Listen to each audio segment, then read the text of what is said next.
ጨዋታው ከመቀለ ሰባ እንደርታ 0-0 የተለያየበት ጨዋታ ከወላይታ ድቻው የ4-3 ሽንፈት ያገገመበት ቢሆንም አሁንም ወደ መሪዎቹ ለመጠጋት ጨዋታ ተደርሷል። ፍቅር ተነሳ ዶክመንት ሳይመን ፒተር ጥሩ ኳስ ይመስል ነበር። በተነጠቀ አደገኛ ኳስ ቸርነት ጉግሳ ቻርልስ ሙሴጌ የመጀመሪያ ጨዋታ ሞክሬያለሁ ጨዋታ ታክቲክ የለውም ብሎ ለዚህ ነው ዛሬ አደገኛ ጨዋታዎች መቆጣጠር አለባቸው ያልኩ አብዱ ተመልከት። ቻርልስ ሙሴጌ ሳጥን ውስጥ የነበረ ኳስ አለም ብርሃን ይግዛው ከፍ አድርጎታል። አለም ብርሃን ይግዛው በድጋሜ ኮሊንስ ኮፊ ከማስቆጠር የሚያስችል ኳሊቲ አለ። ኮሊንስ አዲስ አበባ ስታዲየም ላይ ከዚህ ቦታ ጎል አስቆጥሮ ተመልክተናል። ሲዳማ ቡና ጋር ከውዛይፋ ይልቅ ዮዳይ ዳዊት ደራስ አማኑኤል ደስታ የትኩረት ችግር ነው የተመለከትንበት። ተሳሳቱ። ሌላ ስህተት ምናልባት የዓለም ብርሃን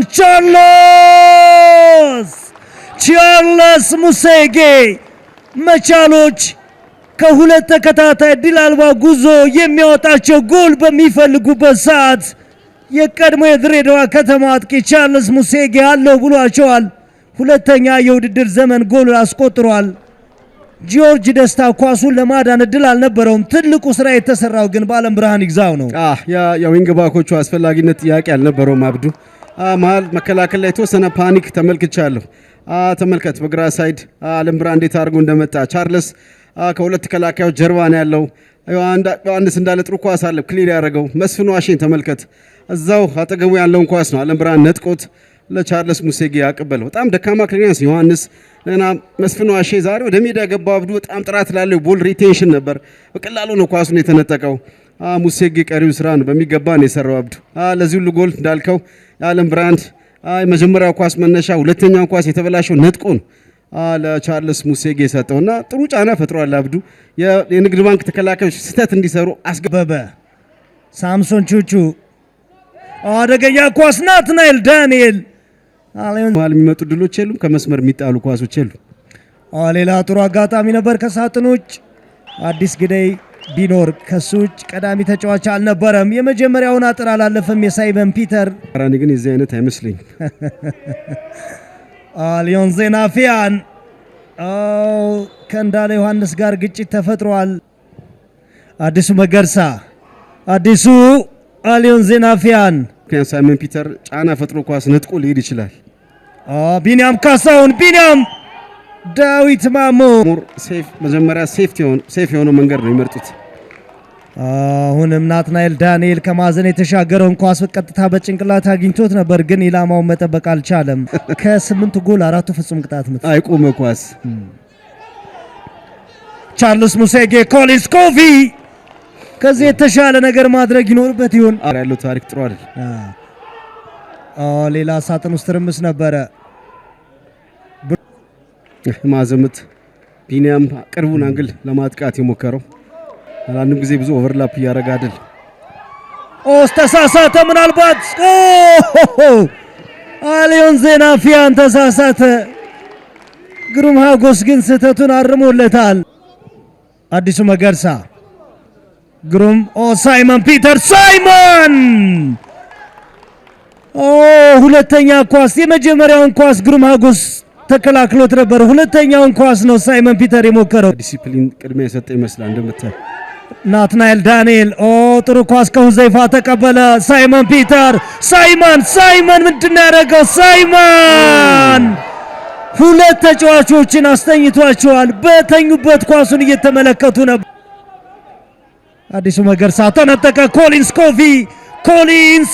ኮሊንስ በዚህኛው አጋማሽ መቻል ኮል እንደዚህ አይነት እድሎች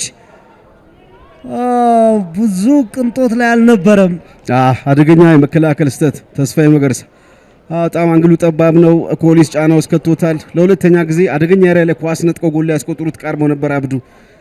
ኮሊንስ መጀመሪያ ላይ ግብ ጠባቂ ወጥቶ ስለነበር ኳሷን ቺፕ ያደርጋታል ብዬ ነበር የጠበኩት፣ ግን ያመረጠው ድሪብል ወደ ሳጥን የገፋ መሄድ ነው። ከዛ በኋላ ፓወር አለው። አለም ብርሃን ይግዛው ሳይመን ፒተር ሳምሶን ቹቹ ይህ የቆመ ኳስ መጨረሻው መታወቅ አለበት። ተስፋዬ ታምራት ግሩም ሀጎስ ተከላከለው። የማዕዘን ምትኗል። አደገኛ ኳስ ነበር። ግሩም ባያገኘው ቢኒያም ትክክለኛ ፖዚሽን ላይ ነበር። አብዱ ግሩም ኳሱን ሲያድነው የቢኒያም ብስጭት ተመልከት። ከጭንቅላቱ ላይ ነው ኳሱን ወሰደበት ግሩም ሀጎስ።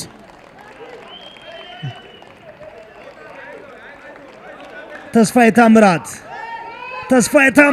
ናትናኤል ዳንኤል እሱም ሳጥን አካባቢ ድሎች ነበሩ ሁለቱም ሳይድ። በተለይ ለኔ ንግድ ዓለም ብርሃን ይግዛው። ዓለም ብርሃን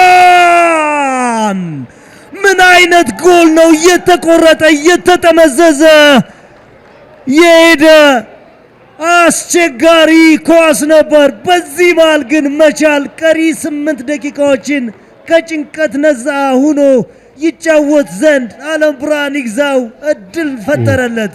ምን አይነት ኳስ ነው! ዛሬ ለነበረው ብቃት የሚገባው ሽልማት ጎል ነው። እጅግ በጣም ድንቅ ጎል ነው ያስቆጠረው። ምን አይነት ድንቅ አጋጣሚ ነው አብዱ። አሁንም ከጀርባ እንዴት አይነት የተገኘበት ፖዚሽን ተመልከት። ሁልጊዜም መቻል አንድ ነገር የሚፈጥረው ዓለም ብርሃን ወደፊት ጠጋ ሲል 245 ለኮሊንስ እድል ፈጥሯል፣ አልተጠቀመበትም። አሁን ሁለተኛው ላይ ድንቅ ጎል ነው ያስቆጠረው። ኳሱ ከመቆጠሩ በፊት የአብስራ ጨርፎለታል። የገባያን አጋጣሚ ሲዝ አድርገውታል። አሁን አብዱ ከዚህ በኋላ ንግድ ባንክ የመነሳት እድል አለው ታምር ካልፈጠረው በረከት ደስታ በረከት ከኋላ ኦራቱ ወፍል ፒተር ሳይመን ጥሩ ኳስ ሁዘይፋ ሻፊ ወጣበት ከጨዋታ ውጭም ነው። በረከት ደስታ ተጨማሪ ጎል ዳዊት ማሞ ዳዊት በቀኝ በኩል የገባ ተጫዋች የለም።